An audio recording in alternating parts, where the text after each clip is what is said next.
കഴിഞ്ഞ ദിവസം എറണാകുളം അങ്കമാലി അതിരൂപതയുടെ അഡ്മിനിസ്ട്രേഷൻ ഭരണം അഴിമതിക്കാരായ അച്ഛന്മാരെയും മെത്രാന്മാരെയും മാറ്റണമെന്നും യേശു നമ്മളെ പഠിപ്പിച്ച ജനാഭിമുഖ കുർബാന നടപ്പിലാക്കണമെന്നും ആവശ്യപ്പെട്ടുകൊണ്ട് നിരന്തരമായ സമ്മർദ്ദങ്ങളിലൂടെ പോവുകയായിരുന്നു.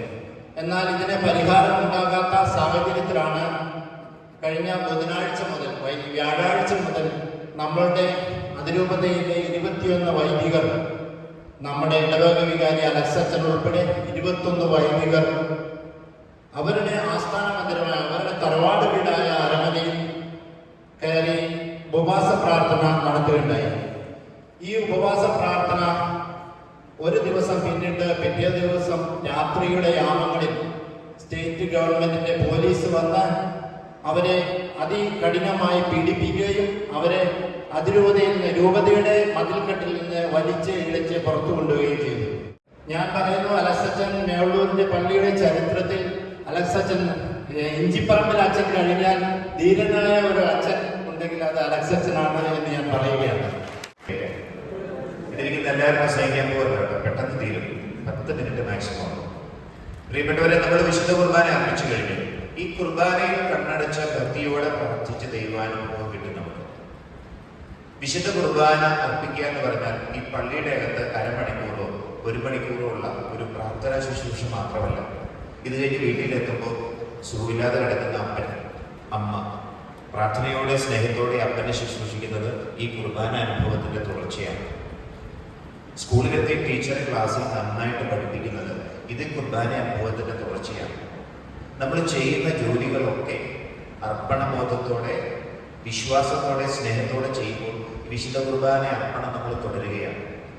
ഫാക്ടറിയിൽ ജോലി ചെയ്യുന്നവരും ഈ അർപ്പണത്തിന്റെ തുടർച്ചയാണ്. ജീവിതം കർത്താവിന്റെ വഴിയെ കർത്താവിന് വേണ്ടി സമർപ്പിച്ച് നമ്മൾ ചെയ്യുന്നതെല്ലാം ഈ വിശുദ്ധ കുർബാന അർപ്പണത്തിന്റെ തുടർച്ചയാണ്. കർത്താവിന്റെ വിശുദ്ധ കുർബാന അർപ്പണം അന്ത്യ അത്താഴ മേശയിലും കാൽവരിക്കുന്നിലും അവന്റെ ജീവിതത്തിന്റെ വഴിത്താരകളിലൊക്കെയും തുടർന്നുകൊണ്ടേ പോയിരുന്നു.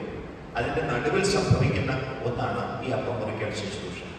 അതുകൊണ്ട് വിശുദ്ധ കുർബാന അർപ്പിക്കുക വികാരിയച്ഛൻ ചെയ്യുമ്പോൾ ഈ കുർബാന അർപ്പണം അവന്റെ ജീവിതം സമർപ്പിക്കലാണ്. ജനങ്ങൾക്ക് വേണ്ടി ജീവിതം സമർപ്പിക്കുന്നു, സമൂഹത്തിന് വേണ്ടി സമർപ്പിക്കുന്നു. മഹാത്മാഗാന്ധി സത്യാഗ്രഹം നടന്നത്, ഉപ്പ് സത്യാഗ്രഹത്തിൽ ഒത്തിരി പേര് പോയി. പക്ഷെ പല വേളകളിലും ഒറ്റയ്ക്ക് ഏതാനും ചെന്ന് മാത്രമേ ഉണ്ടാവുള്ളൂ. പക്ഷെ ലോകത്തെ മുഴുവൻ മാറ്റിമറിക്കാൻ ആ സത്യാഗ്രഹം ഇടയായി. ഇതാ സമർപ്പണ ജീവിതത്തിന്റെ തുടർച്ചയാണ്. അച്ഛന്മാര് ആദിവാസികൾക്ക് വേണ്ടി, ദളിതർക്ക് വേണ്ടി, പാവപ്പെട്ടവർക്ക് വേണ്ടി, കുട്ടികളുടെ അവകാശത്തിന്, സ്ത്രീകളുടെ അവകാശത്തിന്, സാമൂഹ്യ സുരക്ഷിതത്തിന്, സത്യത്തിന്, നീതിക്ക് വേണ്ടിയൊക്കെ ലോകത്തിന്റെ വിവിധ ഭാഗങ്ങളിൽ ഇതുപോലെ സമര പ്രക്രിയകളിൽ ഏർപ്പെടുന്നുണ്ട്. ഇത് ദൈവരാജ്യത്തിലെ അവരുടെ ശുശ്രൂഷയുടെ ഭാഗമാണ്. അച്ഛൻ എന്ന് പറഞ്ഞാൽ പൊടി പറ്റാത്ത വെളുത്ത കുപ്പായം ഇട്ട് കൈകൂപ്പി ഇങ്ങനെ ഭക്തിയോടെ കയ്യിൽ കൊന്തയും പിടിച്ച് നടന്നാൽ മാത്രം മതി എന്ന് ചിലർ വിചാരിക്കുന്നുണ്ട്. ഇത് നമ്മുടെ ശുശ്രൂഷയുടെ 1/3 മാത്രമാണ്. ബാക്കി എല്ലാം നമ്മൾ ചെയ്യാനുണ്ട്. അധർമ്മം എവിടെയുണ്ടോ, തെറ്റിനെതിരെ ചാട്ടവാറെടുക്കാൻ, പ്രതികരിക്കാൻ, ഇത് തെറ്റാണെന്ന് പറയാനുള്ള ചങ്കൂറ്റം ക്രിസ്തു കാണിച്ചു. ചാട്ടവാറെടുത്ത ക്രിസ്തു ദൈവപുത്രനാണ്. അണലി സന്തതികളെ എന്ന് വിളിക്കുന്നവൻ ദൈവപുത്രനാണ്. ആ കുറുക്കനോട് പോയി പറ എന്ന് പറഞ്ഞ ഈശോ ദൈവപുത്രനാണ്. കപടനാട്യക്കാരായ ഫരിസേയർക്കെതിരെ ശബ്ദമുയർത്തിയ ക്രിസ്തു ദൈവപുത്രനാണ്. അപ്പൊ ഇതൊക്കെ തന്നെ നമ്മുടെ ശുശ്രൂഷയുടെ ഭാഗമാണ്. സഭ കർത്താവിന്റെ വിശുദ്ധ കൂടാരമാകേണ്ട സഭ, ഈ സഭയിൽ അനീതി വരുമ്പോൾ, അരുതാത്തത് സംഭവിക്കുമ്പോൾ അത് പാടില്ല എന്ന് പറഞ്ഞില്ലെങ്കിൽ തിന്മ ഇവിടെ പിടികൊണ്ടു. അങ്ങനെ പിടികുതിർക്കാൻ വേണ്ടി ഉള്ളിൽ നിന്ന് തന്നെ തിരുത്തൽ ശക്തികൾ ഉണ്ടാവണം. കാരണം ഇത് കർത്താവിന്റെ വിശുദ്ധ സഭയാണ്. ഈ സഭയെ ഇല്ലായ്മ ചെയ്യാനല്ല, ആന്തരികമായി നവീകരിക്കാനുള്ള ഒരു പ്രക്രിയ, ഒരു ഇന്റേണൽ പ്രോസസ്സാണ് ഇപ്പോൾ നടന്നുകൊണ്ടിരിക്കുന്നത്. ഒറ്റ ദിവസം കൊണ്ട് മാറുമെന്ന് ആരും വിശ്വസിക്കുന്നില്ല. സാവകാശ പരിവർത്തനങ്ങൾ ഉണ്ടാവും. കന്യാസ്ത്രീമാർ പീഡിപ്പിക്കപ്പെടുന്ന സ്ഥലം, കുട്ടികൾ ചൂഷണം ചെയ്യപ്പെടുന്ന സ്ഥലം, ഇതൊക്കെ എക്സെപ്ഷൻസ് ആണ് നമ്മൾ പറയും. ഈ എക്സെപ്ഷൻസ് ഇവിടെ ഉണ്ടാകാൻ പാടില്ല. സത്യവും നീതിയും ധാർമ്മികതയും പുലർത്തുന്ന ദൈവരാജ്യത്തിന്റെ വിഭാവന ക്രിസ്തു നടത്തിയല്ലോ, അതിലേക്ക് നമ്മൾ ഉണരേണ്ടതുണ്ട്. അപ്പോൾ അലക്സച്ചൻ ഈ അരമനയിൽ 3 ദിവസം കഴിഞ്ഞത് അവിടെ വെച്ച് ഒരുപാട് സഹനങ്ങൾ, അവമതിപ്പ്, ശാരീരിക നിയമനങ്ങളൊക്കെ ഏറ്റു. അച്ഛനത് സഹിച്ചത് ക്രിസ്തുവിന് വേണ്ടിയാണ്. നമ്മുടെ സഭ പോകേണ്ടത് ഇങ്ങനെയല്ല. ഇവിടെ നീതിയും സാഹോദര്യവും സമാധാനവും എല്ലാവരെയും ചേർത്ത് പിടിക്കലും വേണം, പഠിപ്പിക്കൽ പോലെ തന്നെ ജീവിക്കുകയും വേണം. അതിനു വേണ്ടിയാണ് ധീരതയോടെ എന്ത് വന്നാലും സഹിക്കാൻ കഴിയും, മരിക്കാനും റെഡിയാണെന്ന് പറഞ്ഞ് അലക്സച്ചനും ബാക്കി 20 അച്ഛന്മാരും കൂടെ അരമനയുടെ അകത്ത് പ്രാർത്ഥന അയക്കാൻ തുടങ്ങിയത്. പക്ഷേ ക്രൈസ്തവമായ എല്ലാ മാനദണ്ഡങ്ങളും ലംഘിച്ചുകൊണ്ട് വളരെ ക്രൂരമായി ഈ വൈദികരെ പീഡിപ്പിക്കപ്പെട്ടു എന്നുള്ളതാണ് കേരള സഭയുടെ ചരിത്രത്തിൽ, അല്ലെങ്കിൽ ഇന്ത്യൻ സഭയുടെ ചരിത്രത്തിൽ സഭ തന്നെ നേതൃത്വം, അല്ലെങ്കിൽ സഭയിലെ കുറച്ചു പേര് തന്നെ നേതൃത്വം കൊടുത്തുകൊണ്ട് അച്ഛന്മാരെ ഇങ്ങനെ പീഡിപ്പിക്കാൻ, വിഷമിപ്പിക്കാൻ ഇടയാക്കിയത്. ലോകത്തിന്റെ മുമ്പിൽ നമ്മൾ കൂടുതൽ അവകാശിയല്ല എന്ന് പറഞ്ഞത് ചെയ്യാതിരുന്നാൽ എങ്ങനെ ചെയ്യും? അത്തരത്തിൽ ധീരമായ ഈ പ്രവർത്തനത്തിന് നേതൃത്വം കൊടുത്ത ബഹുമാനപ്പെട്ട അലക്സച്ചന് വൈക്കം ഫൊറോനയിലെ എല്ലാ അച്ഛന്മാരുടെ പേരിലുമുള്ള സ്നേഹം, ഈ ഇടവകയുടെ സ്നേഹം, ആദരവ് അറിയിക്കാനാണ് നമ്മൾ കൂടിയിരിക്കുന്നത്. ഞങ്ങളുടെ പ്രതിനിധിയായിട്ട് ബഹുമാനപ്പെട്ട വിൻസെന്റ് പറമ്പർ അച്ഛൻ മുതലപ്പള്ളി വികാരിയച്ഛൻ 2 വാക്കുകൾ സംസാരിക്കും. അത് മറ്റൊന്നുമല്ല, ഉള്ളിലൊരു വിശ്വാസമുണ്ട്, ഉള്ളിൽ ഉറച്ച ഒരു വിശ്വാസം. ആ വിശ്വാസമാണ് ഇതിനൊക്കെ നടുവിൽ ഉറച്ച തീരുമാനമായിട്ട് നിൽക്കുവാനായിട്ട് പ്രേരിപ്പിക്കുക. ഇപ്പോ ബെനീഷൻ പറഞ്ഞ ഈശോയുടെ കാര്യം പറഞ്ഞു. ഈശോയുടെ ജീവിതത്തിൽ ഇതുപോലെയുള്ള കുറച്ച് അനുഭവങ്ങളുണ്ടായി. പലപ്പോഴും ശിഷ്യന്മാര് യേശുവിനെ വാൺ ചെയ്തുകൊണ്ടിരുന്നു. അവർ നിന്നെ കൊല്ലാനായിട്ട് ശ്രമിക്കുന്നു, അല്ലെങ്കിൽ അവരെ പീഡിപ്പിക്കാൻ ശ്രമിക്കുന്നു, ഇങ്ങനെയൊക്കെ ഒരുപാട് നിർദ്ദേശങ്ങൾ കൊടുത്തിരുന്നു, എങ്ങനെയെങ്കിലും രക്ഷപ്പെടുക എന്നുള്ളത്. പക്ഷെ അവിടെയൊക്കെ യേശു ധൈര്യമായിട്ട് പറയുന്നത്, നീ പോയി ആ കുറുക്കനോട് പറ, ഇന്നും നാളെയും മറ്റന്നാളും ഞാൻ എൻ്റെ കാര്യങ്ങൾ ഇങ്ങനെ ചെയ്തുകൊണ്ടിരിക്കും. അപ്പോൾ യേശുവിൻ്റെ ഒരു ലക്ഷ്യം ഉണ്ടാകുന്നു. അതായത് മരിക്കാൻ തന്നെ തയ്യാറായിട്ടാണ് യേശു ജനിച്ചു വീഴുന്നത്. പിതാവായ ദൈവം എന്ത് നിശ്ചയിക്കുന്നോ അത് മനസ്സിലാക്കി അതനുസരിച്ച് ജീവിക്കുക, അത് പ്രാവർത്തികമാക്കുക എന്നുള്ളതാണ് യേശുവിൻ്റെ ലക്ഷ്യം. അപ്പം അതുകൊണ്ട് എന്ത് തന്നെ നേരിടേണ്ടി വന്നാലും ആ ഒരു ബോധ്യത്തിൽ യേശു ഉറച്ചു നിൽക്കുന്നു എന്നുള്ളതാണ്. ഈ ഇപ്പോ അച്ഛൻ്റെയൊക്കെ അനുഭവത്തിൽ ഉണ്ടായ കാര്യം അത് തന്നെയാണ്. അവര് മാക്സിമം അച്ഛന്മാരെ പീഡിപ്പിക്കാനായിട്ട് ശ്രമിച്ചു. അതിൻ്റെയൊക്കെ ദൃശ്യങ്ങൾ നമ്മൾ കാണുകയുണ്ടായി. ഇതൊക്കെ ഉണ്ടായിട്ടും അവരാരും അവിടെ നിന്ന് ഒളിച്ചോടിയില്ല. കാരണം മറ്റൊന്നുമല്ല, അവര് ഒരു ഉത്തമ ബോധ്യത്തോടുകൂടിയാണ് അവിടെ ചെന്നിരുന്നത്.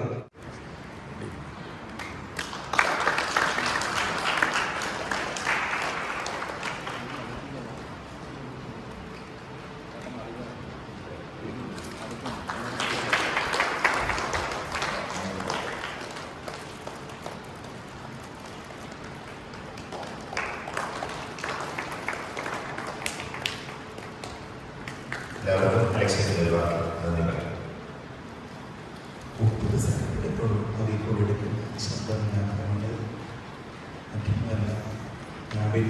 ചോദിച്ചു ഇങ്ങനെ വേണമെന്ന് ചോദിച്ചു. വേറെ ഒന്നിൻ്റെ കാര്യമുള്ളതുകൊണ്ട് ഞാൻ സമ്മതിച്ചു എന്ന് മാത്രം. ഉത്തരവാദിത്വം മാത്രമേ ചെയ്തിട്ടുള്ളൂ എന്നറിയാം, മറ്റൊന്നുകൊണ്ടല്ല.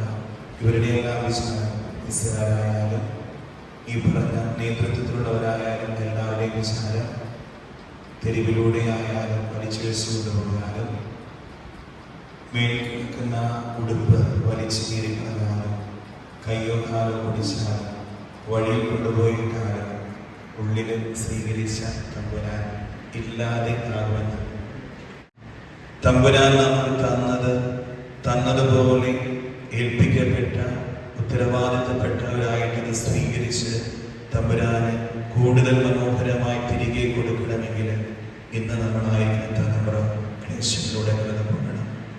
നീതിക്ക് വേണ്ടി, സത്യത്തിന് വേണ്ടി നിൽക്കുമ്പോൾ തൊട്ടപ്പുറത്ത് വേദന അനുഭവിക്കുന്ന മനുഷ്യരെ ചേർത്ത് പിടിച്ച് മുന്നോട്ട് പോകണമെങ്കിൽ അച്ഛൻ പറഞ്ഞതുപോലെ ഏറ്റവും മനോഹരമായിട്ട് മുന്നോട്ട് പോകണമെങ്കിൽ തമ്പുരാന്റെ കൃപ കൂടാതെ പറ്റില്ല. ദൈവമാണ് വഴി വെട്ടിത്തിരിച്ചത്. ഞങ്ങൾക്കൊന്നും പ്രത്യേകിച്ച് ചെയ്യാനായിട്ടുള്ള അടുത്ത നിമിഷം എന്ത് ചെയ്യണമെന്നുള്ളത് ഞങ്ങൾക്കറിയില്ല. തമ്പുരാനാണ് വഴി തിരിച്ചത്. ആ വഴിയിൽ ഞങ്ങൾ നടക്കുകയായിരുന്നില്ല, ഞങ്ങളെല്ലാം എടുത്തുകൊണ്ടുപോവുകയാണ്. കയ്യിലെല്ലാം പിടിച്ചു അതിനെല്ലാം വാതിലെല്ലാം തുറന്ന് മനോഹരമായി വഴി തെളിച്ചു കൊടുത്തത് മറ്റ് ചില അച്ഛന്മാർ തന്നെയാണ്. അത്രത്തോളം സഭയിൽ ഒരു തിന്മയ്ക്കെതിരെ പോരാടുമ്പോൾ അവരിൽ നിന്ന് തന്നെ നമ്മോടൊപ്പം ചേർന്ന് നിന്നുകൊണ്ട് നമ്മെ നയിക്കേണ്ട അധികാരികളിൽ നിന്ന് തന്നെ വേദനകൾ അനുഭവിക്കേണ്ടി വരുന്നു എന്നുള്ളൊരു വിഷമം മാത്രമേ ഉള്ളൂ. കൂടെ ആയിരുന്ന പ്രാർത്ഥിച്ച അവിടെയെല്ലാം സെമിനാരിയിൽ ഞങ്ങളെ അപ്പനും അമ്മയും വന്ന് കാണുന്നത് പോലെ, സഹോദരങ്ങൾ വന്ന് കാണുന്നത് പോലെ വന്ന് കണ്ട നിങ്ങൾക്കും നമ്മുടെ അതിരൂപതയിലെ ഓരോരുത്തർക്കും എത്താൻ സാധിക്കാതെ വീട്ടിലായിരുന്ന എല്ലാവർക്കും ഏറ്റവും സ്നേഹത്തോടുകൂടെ നന്ദി അറിയിക്കുകയാണ്. ഈ സ്വീകരണത്തിനും സ്നേഹത്തോടെ നന്ദി അറിയിക്കുന്നു. തമ്പുരാനിൽ ഒന്നായി മുന്നോട്ട് പോകുവാൻ ദൈവം നമ്മെ അനുഗ്രഹിക്കട്ടെ. ഒരു നിമിഷം എഴുന്നേറ്റേക്കാം. സ്നേഹമുള്ള ഈശോയെ, വിളിച്ചവനോടൊന്ന് വിശ്വസ്താപൂർവം ജീവിച്ചുകൊണ്ട് ഞങ്ങളുടെ ജീവിത കടമകളും ഉത്തരവാദിത്തങ്ങളും എപ്പോഴും ഭംഗിയായിട്ട് നിറവേറ്റുവാൻ അനുഗ്രഹിക്കണമേ. സത്യത്തിനും നീതിക്കും ധർമ്മത്തിനും വേണ്ടി നിൽക്കുവാനും അങ്ങേപോലെ സഹനങ്ങൾ പീഡിൽ നിൽക്കുമ്പോൾ ഞങ്ങളെ ആശ്വസിപ്പിക്കുന്ന പിതാവായ ദൈവമുണ്ടെന്ന് മനസ്സിലാക്കിക്കൊണ്ട് നിനക്ക് വേണ്ടി ഇന്നും സഹനങ്ങൾ ഏറ്റെടുക്കുവാനുള്ള കൃപ നൽകി അനുഗ്രഹിക്കണമേ. പ്രത്യേകമായിട്ട് ഞങ്ങൾക്ക് വേണ്ടി സഹനം ഏറ്റെടുത്ത് സത്യത്തിനും നീതിക്കും ധർമ്മത്തിനും വേണ്ടി നിന്നുകൊണ്ട് അലക്സച്ചനെ ഞാൻ പ്രത്യേകമായിട്ട് ഓർക്കുന്നു.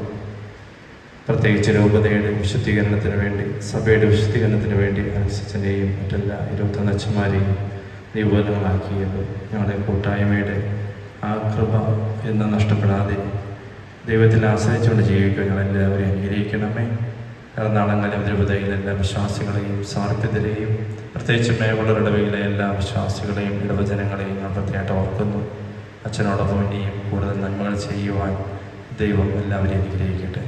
ഞങ്ങളുടെ താവീശംസിഹായുടെ കൃപയും പിതാവായ ദൈവത്തിൻ്റെ സ്നേഹവും സഹവാസവും നാം എല്ലാവരും ഉണ്ടായിരിക്കട്ടെ, എപ്പോഴും എപ്പോഴും എന്നേക്കും.